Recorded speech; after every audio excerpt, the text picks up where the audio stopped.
Salam, selamat pagi, selamat berjumpa kembali dalam acara Renungan Singkat Pagi Gereja Masehi Advent hari ke-7 Jemaat Yosodipuro.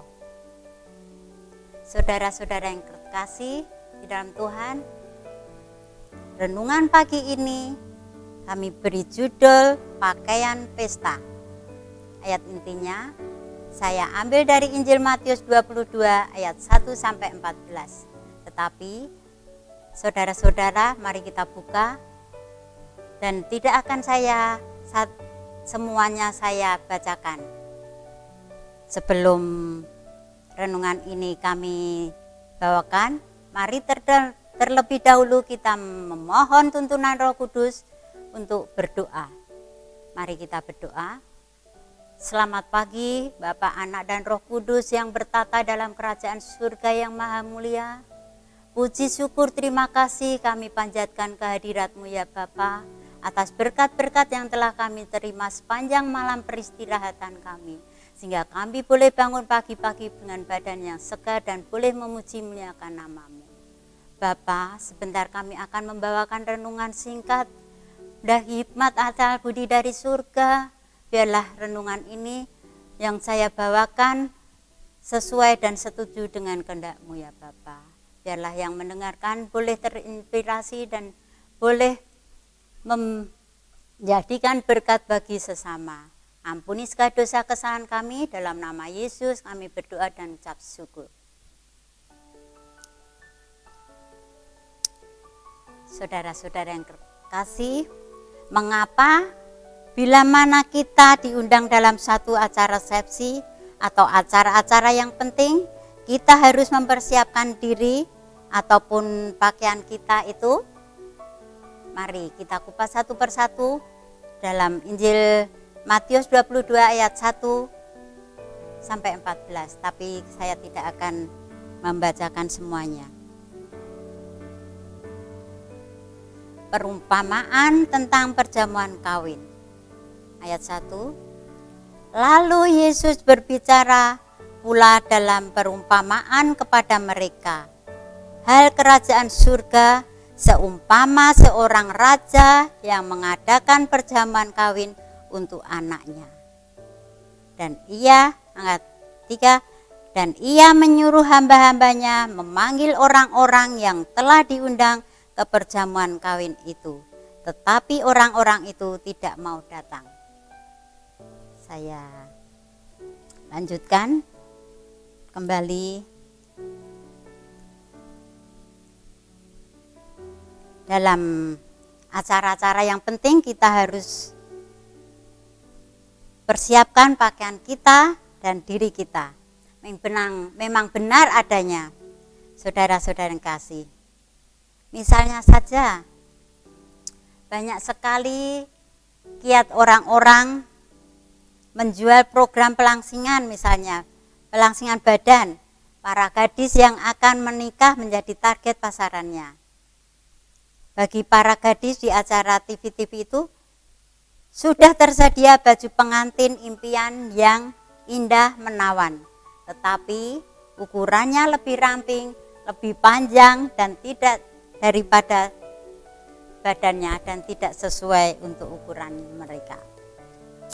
Maka mereka harus menjalani program diet dan olahraga supaya mereka bisa mengenakannya dengan nyaman dan penuh percaya diri. Hasilnya, para gadis itu tampak ceria berseri mengenakannya di hari bahagia mereka. Saudara-saudaraku yang terkasih, perumpamaan perjamuan kawin yang saya bacakan di Injil Matius 22 ayat pertama tadi berbicara tentang kasih karunia Allah yang memanggil semua orang untuk menerima keselamatan. Siapa saja yang diundang ke sana. Matius 22 ayat 9.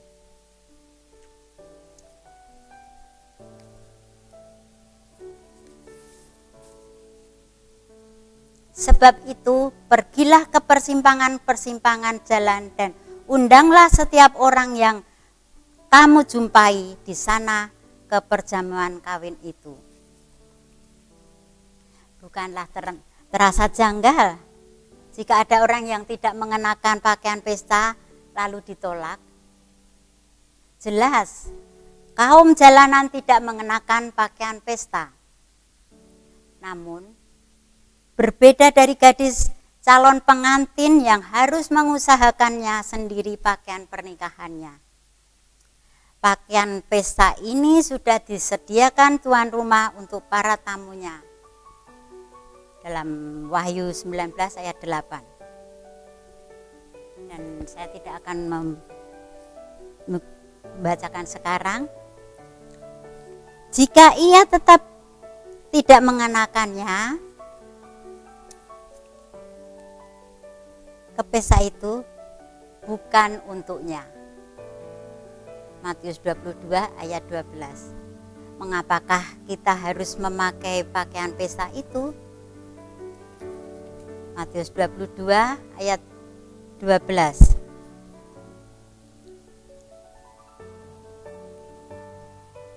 Pakaian ini menggambarkan kebenaran yang Tuhan sudah sediakan bagi orang percaya.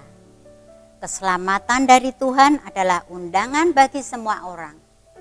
Orang kaya, orang miskin, tua, muda, dan anak-anak pun Tuhan undang. Ibarat pesta. Keselamatan itu telah disediakan. Tak perlu kita upayakan. Tetapi kita perlu mengenakan pakaian pesta itu. Apa yang dikehendaki Tuhan tentang pakaian pesta itu ialah yang telah saya bacakan tadi dari Wahyu 19 ayat 8. Dan kepadanya dikaruniakan supaya memakai kain lenan halus yang berkilau-kilau dan yang putih bersih. Dalam arti lenan halus itu adalah perbuatan-perbuatan yang benar dari orang-orang kudus. Dan kita perlu belajar mengenakan perbuatan-perbuatan kebenaran sehingga kehidupan kita selaras dan pantas sesuai dengan identitas kita sebagai mempelai perempuan Kristus. Sudah siapkah kita mengenakannya? Atau kita akan menerima konsekuensinya? Dalam Matius 22 ayat 13. Lalu kata raja itu kepada hamba-hambanya, ikatlah kaki dan tangannya dan campakkanlah orang itu ke dalam kegelapan yang paling gelap. Di sanalah akan terdapat ratap dan gertak gigi. Saudara-saudaraku yang terkasih, kita boleh mempelajari dan senantiasa mengenakan pakaian yang Tuhan inginkan, Tuhan teladankan untuk menghadiri pesta perjamuan kawin untuk anaknya. Keselamatan adalah anugerah Tuhan. Hidup sebagai orang yang telah diselamatkan adalah tanggung jawab kita. Dan ayat yang terakhir akan saya ambil dari Matius 22 ayat 14. Sebab banyak yang dipanggil, tetapi sedikit yang dipilih. Biarlah renungan pagi ini boleh kita dapat mengenakan pakaian pesta yang Tuhan sudah sediakan untuk menyambut kedatangan Tuhan yang kedua kali. Dan kita dalam perjamuan kawin saat Tuhan menjemput kita semua. Tuhan Yesus memberkati kita semua. Amin.